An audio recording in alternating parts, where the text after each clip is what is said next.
Oke, soal selanjutnya di tes wawasan kebangsaan. Soalnya seperti berikut.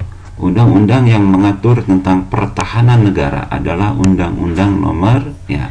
Soal ini menanyakan undang-undang tentang pertahanan negara. Oke, ada di undang-undang yang mana? Oke, kita cek satu-satu ya. Yang A, Undang-Undang Nomor 7 Tahun 2000. Nah, undang-undang ini ya mengatur tentang kelautan.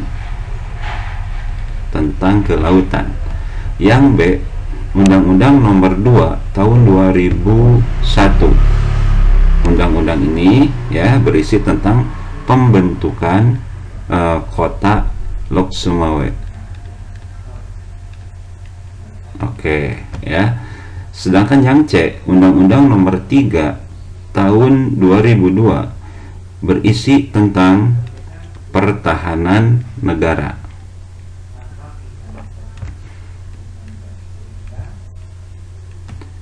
Yang D, Undang-Undang Nomor 3 Tahun 2004. Ini berisi tentang perubahan Undang-Undang Republik Indonesia Nomor 23 Tahun 1999 tentang Bank Indonesia. Oke. Sedangkan Undang-Undang Nomor 7 Tahun 2012 berisi tentang penanganan konflik sosial. Nah, berdasarkan soalnya yang menanyakan undang-undang tentang pertahanan negara, maka jawabannya C. Undang-Undang Nomor 3 Tahun 2002.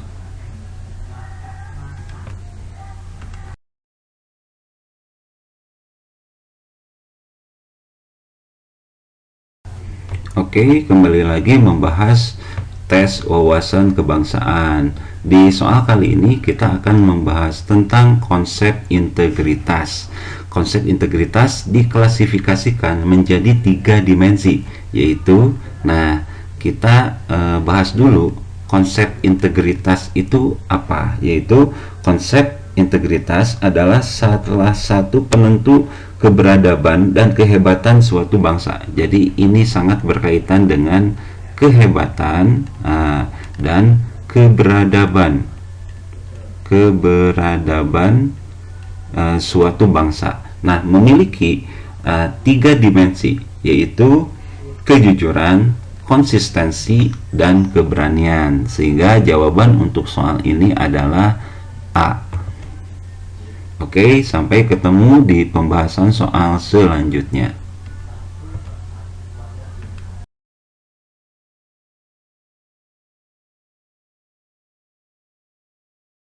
Oke, pembahasan soal selanjutnya di tes wawasan kebangsaan. Setiap daerah di Indonesia mempunyai upacara adat. Pasola adalah upacara adat dari, jawabannya A, Nusa Tenggara Timur. Oke, Pasola merupakan upacara adat yang berasal dari Nusa Tenggara Timur. Dalam upacara tradisional ini akan ada 2 kelompok masing-masing berjumlah 100 pemuda yang melakukan perang-perangan, bersenjatakan tombak dari kayu yang ujungnya tumpul dan mengenakan baju perang dalam adat mereka. Biasanya digelar pada bulan Februari atau Maret dalam rangka menyambut musim panen. Oke, kita bertemu di soal selanjutnya.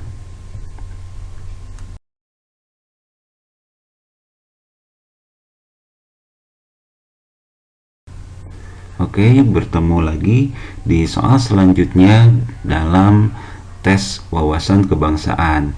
Oke, di soal ini kita harus mencari kalimat yang berupa fakta dalam teks yang ada di sini. Oke, kalimat fakta adalah peristiwa yang benar-benar terjadi dan dapat dibuktikan kebenarannya secara objektif. Nah, biasanya kalimat fakta ini disertai dengan data. Oke, jadi sekali lagi kita akan mencari kalimat fakta yang ada di beberapa kalimat ini. Oke, kita mulai dari kalimat yang pertama. Kekeringan melanda sejumlah daerah di Indonesia mulai berimbas terhadap produksi pangan tahun ini. Nah, ini adalah sebuah fakta di mana kekeringan ini berimbas terhadap produksi pangan tahun ini. Oke, ya, ini adalah fakta. Sekarang kalimat nomor 2. Pemangku kepentingan pada beberapa wilayah menilai penurunan produksi pangan tahun ini pasti terjadi. Nah, ini adalah berupa opini, ya, dengan kata menilai dan tahun ini pasti terjadi, artinya belum terjadi, ya. Yang ketiga, akibat kekeringan ini banyak yang gagal panen dan produksi gabah akan berkurang. Nah, kalimat ini belum terjadi, baru memberikan opini akan berkurang, sehingga bukan kalimat fakta. 4. Saat ini terdapat 820 hektar lahan persawahan di Pangandaran, Jawa Barat yang telah dinyatakan gagal panen. Nah, di sini ada kalimat yang menggunakan data 820 hektar dan sudah dinyatakan gagal panen. Berarti nomor 4 ini adalah fakta. 5.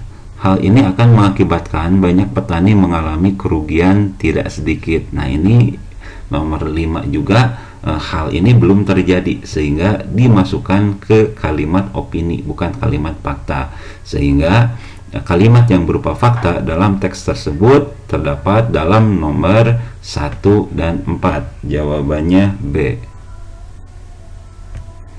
Sampai ketemu di pembahasan soal selanjutnya.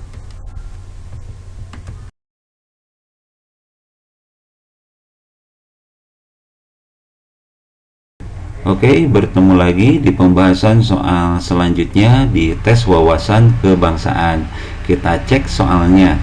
Berdasarkan teori kausalitas, diketahui bahwa sumber formal dari Pancasila adalah, nah, soal ini membahas tentang teori kausalitas, ya, pada Pancasila. Nah, teori kausalitas ini adalah teori asal mula terciptanya sesuatu. Nah, di sini ditekankan berdasarkan sumber formal dari Pancasila. Nah, maka teori kausalitas tentang Pancasila adalah yang C. Alinea 4 pembukaan Undang-Undang Dasar 1945. Oke, kita ketemu lagi nanti di soal selanjutnya.